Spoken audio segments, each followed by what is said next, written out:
We all remember John Rebus, right? The trouble detective from the best-selling novels by Sir Ian Rankin, who was played by John Hannah and Ken Stott in the classic ITV drama. Well, Rebus is back, this time on the BBC, and this time he is reimagined as a younger officer who's drawn into a violent criminal conflict that turns very personal. We will meet the new star and writer Ian Rankin in just a moment, but first, let's have a sneak preview. I'm Detective Sergeant Rebus. Rebus? There's rules and there's laws, right? The law is whatever society says it is at any given point. But the rules are the rules. Blood is thicker than water. Don't grass on your friends. An eye for an eye. You tried to kill me, Rebus. Criminals follow the rules. Sometimes they need a reminder that the police know the rules too. We're joined now by creator of Rebus, Sir Ian Rankin, and lead actor Richard Rankin. Morning, both. Not related. Should we just say that first of all? Clear that up straight away. Get that out of the way. We pretend online that I'm his uncle. We've done that for quite some time, haven't we? Yeah. Sure, you're not related. There's no Nepo baby stuff here. We're not related. Morning. But we get that a lot. I think the first thing to mention from that lovely clip and the glorious images behind us is how beautiful, I know it's moody and dark, but how beautiful does that look?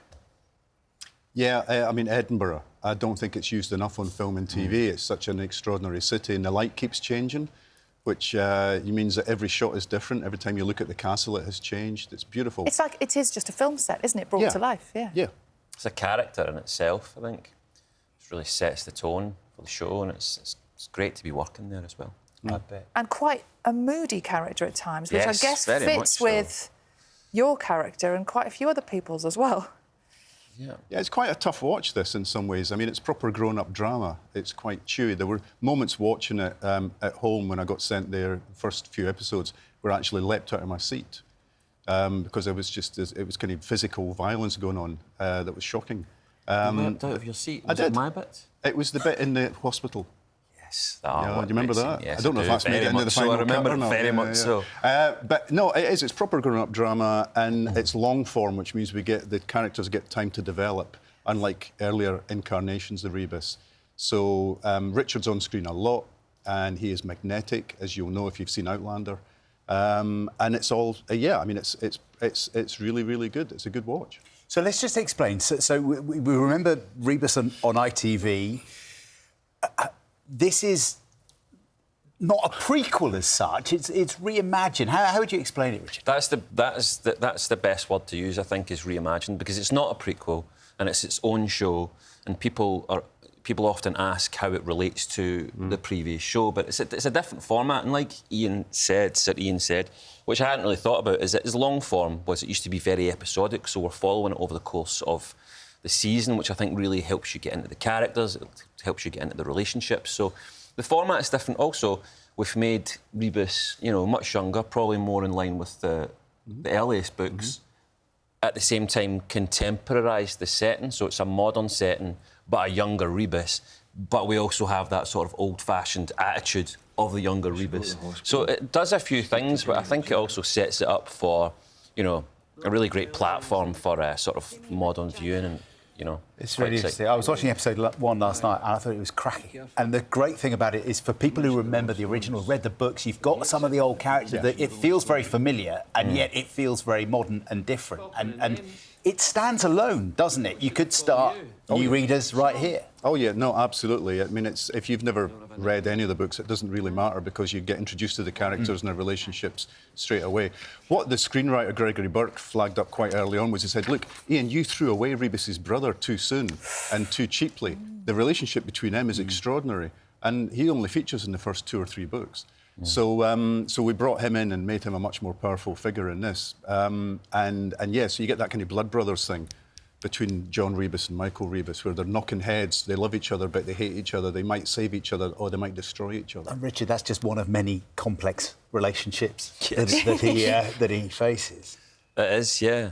It's that's kind of just how John Rebus lives his life, is in a complicated way. All of his relationships are quite complex, and that goes back to I think the writing of the novels. It's kind of there anyway, and Greg just brings it to the screen in such a brilliant way. But that's what makes it so good, is the complexity of the relationships, and within the drama. So it's a lot of fun to play that, and there's always something going on, and you know, it's just there's a lot in there. And we do see this time more of his personal life and professional life kind of clashing against each other, I guess. Yeah, we do. His work life, his love life, his personal life. But it's like, I don't know, there's something about him where it's almost like he does it to himself, right? It's like almost self-loathing, that he feels life should be difficult. There's a great line in one of the episodes, I think it's episode 1, where he says to Shiv, she's complaining about going up the close in Edinburgh. And she says, oh, do we have to take the stairs? And Rebus turns to her and he says, we're in the city of John Knox, Shiv. Life's supposed to be hard. And I think there's something where he actually believes that he has to go through life, you know, in a more difficult way than he has to. Yeah. Ian, how involved are you in this new reimagining? Executive producer, whatever that means. Go on, what does that mean? Yeah, I know. I'm not sure what that means either. But no, I had a lot of meetings with the screenwriter Gregory Burke, who I've known for a long, long time. He's from the same part of Scotland as me. We've got very similar backgrounds. He writes about similar kind of themes. So I had lots of meetings about what we thought the series could be, should be, wanted it to be that was different from previous incarnations. And then I just said to him, go off and do it. And he went through all the books with a fine-tooth comb and he said, we'll take that plot, we'll take that plot from that book, this character, that character. And he put them in a kind of blender and ended up with this amazing long-form television drama. And how easy is it for you to see that happen and then just let it go? Very easy for me, because I'm always working on the next book. So, you know, the TV's happening over there, and that's a different Rebus from the Rebus I'm writing about now, who's almost 70 years old, possibly more than 70 years old in the books now. So I was happy that Gregory was there, the screenwriter was there on set most of the time, keeping an eye on things, tweaking it as necessary. And I went along for a cameo and didn't get it. There wasn't time. They ran out of time, so I didn't get my cameo. You end up on the cutting room floor. I just sat in the back room of the Oxford bar drinking, waiting for them to say, right, Mr. Rankin, we're ready for you, and it never happened. Well, there are worse places to wait, to be honest. That's what I thought.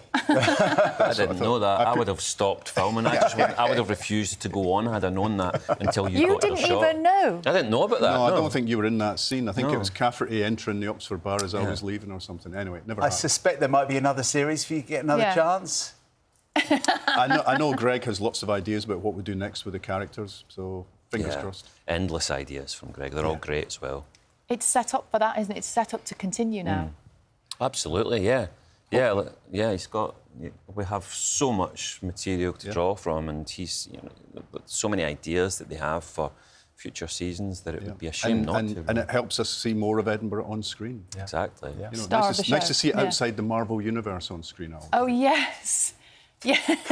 This is a little bit more gritty. Yeah. Maybe real. A little bit more real. Yeah. Great to see you both. Thank you very much indeed for coming. Good luck with it. Pleasure. It really is a great watch. Rebus launches this Friday. All episodes will be available on BBC iPlayer from 6 a.m. But you can't watch till after we finished at 9:30, but it will be there. And the first episode airing on BBC Scotland at 10 p.m. And then on BBC One on Saturday at 9:25 p.m. So basically there is no escape. Has anybody followed any of that? Yes, it's on a lot, and you'll really like it. Watch it. It's great. Right.